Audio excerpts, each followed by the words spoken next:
Thank you to my newest patron, Jason Goth. I appreciate your generosity, and as always, you can reach me with any questions or concerns via Patreon PM, minds.com, or Twitter at A Helping Hand for Me. Every dollar helps, every dollar is appreciated, and every pledge of $10 or more will earn you a permanent spot in my video credits.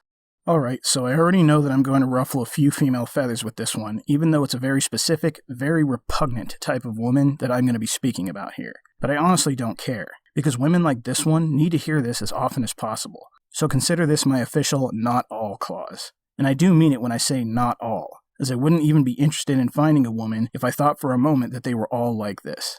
I've been doing a lot of thinking on loneliness lately. In fact, I've been doing a lot of thinking on loneliness for the past 14 years. After a while, it starts to fuck with your self-esteem in ways on which I'd rather not elaborate. But suffice it to say that I wouldn't be surprised if the higher male suicide rate was largely due to this same kind of situation. And then, last night, I came across this image, one of many thousands of its kind with which we in the West have been bombarded for the past few decades. A heinous double standard that villainizes men and infantilizes women by default because God forbid we should hold women accountable for their own actions. Then, as I'm thoroughly annoyed with what I just saw, along comes this gem of a human being, not 2 or 3 posts down. Meet Professor Sonya, who is, of course, of the opinion that men should pay on the first date. And she tries to defend it from the angle that it mathematically makes sense, even though nobody in their right mind is going to take advice on financial frugality from a woman in ruby red lipstick and a lavish fur coat. But let's humor her, shall we? Who pays on first date? Yes. You know, I big feminist, but I believe that men should pick up check on first date. Why? I explain. It's just math, simple mathematical equation. Well, this ought to be entertaining. Okay. When man and woman begin date, men are already in debt to you. Why? Well, we spend a lot of money to look like our dating profile picture. And how exactly is that a cost that men should be expected to cover? How exactly is it our financial responsibility to pay for something that makes you feel better about yourself and helps you attract more men so you can drain them of the rest of their money?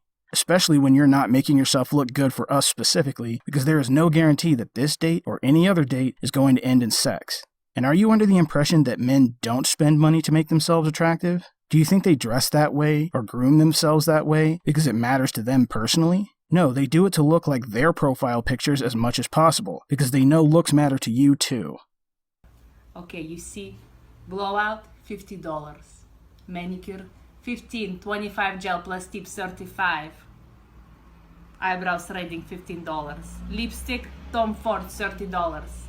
Brazilian bikini wax for my Russian forest, $35 Groupon.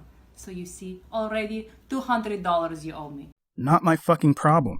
Never mind the fact that there's no guarantee we're ever going to see your frosty Russian forest. With that said, there is no makeover for men that would make them so irresistible that you or any other woman would not only approach him for a date, not only pay for the meal, but be on your best fucking behavior in hopes of getting something more out of the deal. So let's take a look at what kind of scratch an average-looking man would have to drop just to get that same kind of reaction you can get for your piddling $200.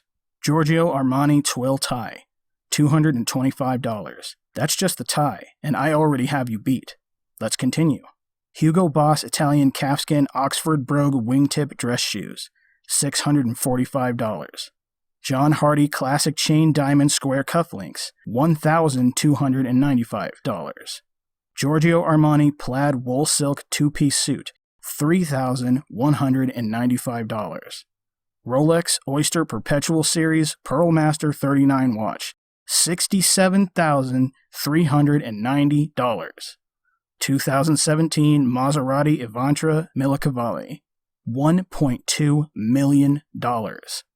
And that's just the kind of money he's going to have to put down just to get that kind of reaction from you at a glance. That doesn't even scratch the surface compared to how much money he's going to have to spend on you once he has you in his life because of the standard that he just set. And just for the record, I'm not talking about what it takes for a man to get a date. No, that can be done much cheaper if a man is still willing to do the approaching, pay for the meal, and play the standard game.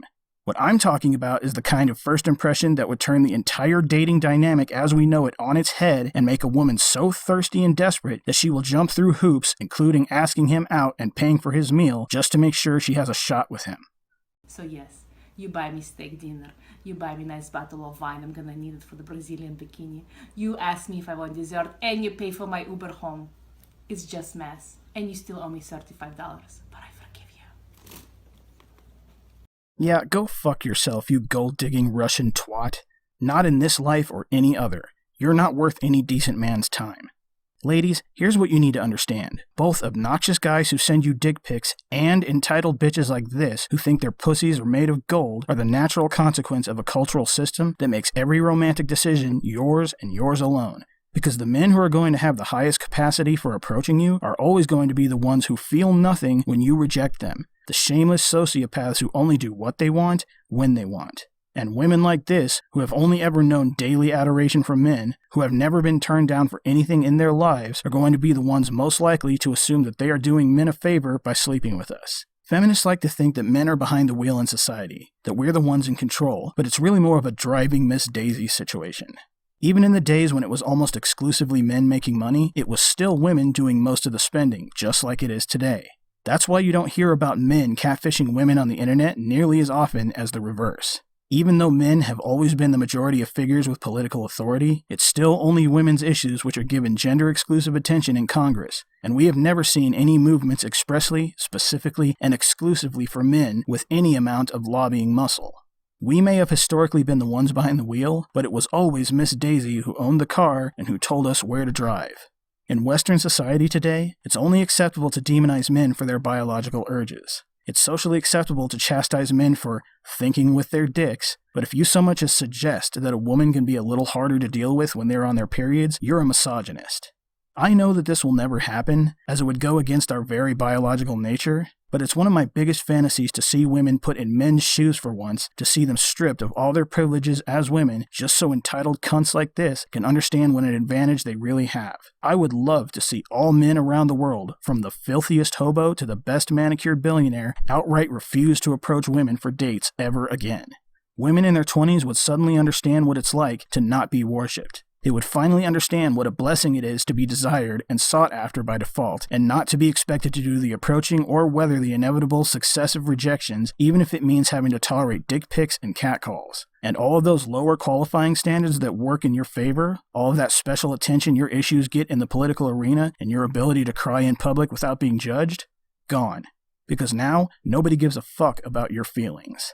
A lot of them would be resentful. But it would be the women in their mid-30s to early 40s who would really be the ones to feel the sting of this change. Because right around then is when their biological clocks will start ticking, and when no one is chasing after them anymore, they'll finally get to understand what men go through from the age of puberty.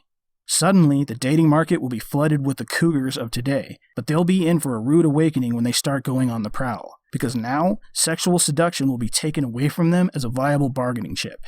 Now, they will be treated in that regard as men are treated today. Every woman who shows off her legs will be called a pig. Every show of cleavage will be treated with the same disgust as a dick pic. And every woman who feels entitled to touching a man without his permission, well, they'll be getting very familiar with the business end of pepper spray or a taser. Hell, they'll be risking that kind of personal injury even if they don't touch us, if we so much as find their advancements too direct and brazen, and nobody will feel bad for them when it happens. Sorry, sweetheart, if you didn't want to get maced, you shouldn't have asked that man for the time in such a threatening tone. And we're just getting started. Now, nobody will be paying for your dinner, ladies. No more roses. No more opening the door for you. No more pulling out your seat for you. And nobody will be giving you positive attention for your sex appeal. Now it's up to you to grow a personality. Now it's up to you to make us laugh. Now it's up to you to bring something to the table and convince us that you have something to offer in a relationship. Now it's up to you to show us why our time would be better spent with you rather than alone, with a fat wallet, and with all the time in the world for video games and shit we want to do. Oh, and don't think that this means our standards of beauty are going to be relaxed, since you seem to think that it's only women who are judged on their looks. Just like a crab fisherman who makes 60 grand a year is 100% more likely to win you over if he approaches you looking like this, instead of looking and smelling like he just stepped off of the boat, you can expect to keep investing in makeup. And that suit he wore for you? Yeah, now you're in his debt for going to the trouble of looking like his profile picture. But hold on to your hats, ladies, because when we finally decide to settle down with you, well, now you can forget about your feminine standards of living. Because now it's going to be us moving into your homes and tossing out that vanity mirror that you love so much. Why? Because we think it looks ugly, and wouldn't a nice flat screen TV look so much better in that spot? Oh, you're going out with your friends tonight? Well, maybe we'll just find another woman who appreciates our company more. Hope you had us sign a prenup, because if you piss us off, we'll take half your shit. And while you're slaving away at whatever job you have now just to keep us happy, I hope you won't mind wearing this blue ribbon to commemorate Prostate Cancer Awareness Month. Frustrated? Well, you better control your temper, because if you ever hit one of us, not only will you definitely be arrested, but everyone within earshot will descend on you and beat the shit out of you for it. Yes, even if we hit you first. And by the way, none of this is even to mention your current ability to trap a man by getting pregnant because her body, her choice. I know that everything I just said is going to sound resentful to many of you, but in spite of men having to deal with all of that shit, I still want nothing more than to find true love in this life. So much that it has substantially grayed virtually everything else in my life that should be making me happy. I say these things to make you understand exactly how things are stacked against men in society, and to illustrate the source of my impatience with the increasing number of women who have the audacity to treat being desired as if it's some kind of burden. As if most of you understand what it's like to face the yawning void of receiving no attention at all for decades at a time. As if you're not simply complaining about not attracting the kind of man you want. And I do not accept the excuse that deciding to say yes to a man is a dangerous proposition. This wins you no sympathy in my eyes. Because if the higher male murder and suicide rates are of any indication, we're just as vulnerable as you are. And I promise you that if this dynamic in society ever did switch, and it was suddenly women put under this kind of pressure with zero sympathy for their inability to cope, we would start seeing a lot more women snap and kill themselves and others in response. So check your privilege, ladies.